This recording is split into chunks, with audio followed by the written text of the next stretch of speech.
Welcome to my YouTube channel friends. आज आम discussion करवा political science main main important point गुड़ाक जोटा कि आमर रही मौलिक अधिकार। तो चलते वीडियो स्टार्ट करवा।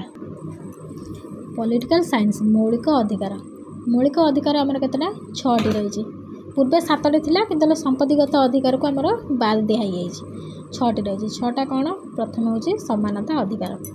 समानता अधिकार आमर केते वर्तमान आम गोटे कथा मन रखु मौलिक अधिकारटी आमर 12 रु 35 पर्यंत धारा ता भर रही अधिकार गुड़िक मौलिक अधिकार। ता भर समानता अधिकार हूँ 14 धारा रु 18 धारा पर्यंत रही। धारा 14 धारा कौन है?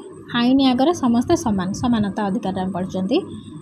धारा 15 देती जाति धर्म वर्ण लिंग और जन्मस्थान भित्ति कौन सी नागरिक प्रति पातर अंतर करा जाय परिबो नाही। धारा 16 कौन देती सरकारी चाकरी तथा नियुक्ति क्षेत्र में समस्ते समान समानता पाइबे।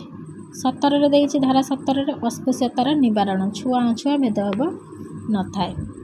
धारा 18 कौन? उपाधि गुड़िक उच्छेद। सेकेंड आसला कि स्वाधीनता अधिकार। स्वाधीनता अधिकार धारा 19 रु 22 मध्य लिपिबद्ध। धारा 19 कौन देती? कर देती भाषण तथा मतामत प्रकाश करिवार स्वाधीनता।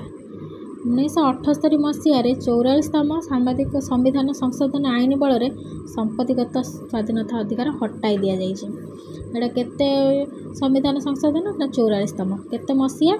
1978 मसीहा। पूर्वर 7टी अधिकार थिला, वर्तमान सेटा 6टी रही। तापर सेकेंड खर आसला कौन? शांतिपूर्ण भाव और निरस्त्र हो एकत्रित होबार स्वाधीनता। संघ बा समिति गठनर स्वाधीनता। भारतर भूखंड मध्य विचरण करिवार स्वाधीनता। तापर रही भारतर जेकोसी स्थान में बसवास करिवार स्वाधीनता। चर रही जेकोसी वृत्ति जीविका वाणिज्य और व्यवसाय करिवार स्वाधीनता। तापर धारा 20 आइला। धारा 20 रे 3 गोटी अधिकार प्रदान करा जायछि। दोषी मानकु 3 गोटी अधिकार प्रदान करा जायछि, यथा कौनसी व्यक्ति बा अपराधी सही समय प्रचलित नथिबा कौनसी आईन अनुसार दंडित हेबो नाही। 2 होछि कौनसी व्यक्ति गोटी अपराध पई 2 थर दंडित हेबे नाही। 3 होछि कौनसी व्यक्ति निज विरुद्ध रे साक्ष्य देबाको बाध्य करा जिवो नाही। तापर धारा 21 कौन? जीवन और व्यक्तिगत स्वाधीनता। धारा 21 क कौन दिखाई? शिक्षा लाभ यथा 2010 मसीहा एप्रिल 1 तारिख में कार्यकारी करा जाइछि, जो 6 रु 14 वर्ष पिलांकु शिक्षा जोटा दिया होछि मागणा और बाध्यतामूलक होइछि। यह समस्त खर्च राष्ट्र वहन करिवो। तापर आसला कौन? 22 धारा 22 क गिरफ होबार कारण जणाई दिया जिवो। गिरफ होइथिबा व्यक्ति निज पसंद अनुसार वकीलर परामर्श नहीं पारिबे। गिरफ करा जाइथिबा व्यक्ति को 24 घंटा मध्य निकटतर मजिस्ट्रेट को अदालत रे हाजर करा जिवो। तापरे 3 रे होछि कोन हमरा आइला शोषण विरोधी अधिकार।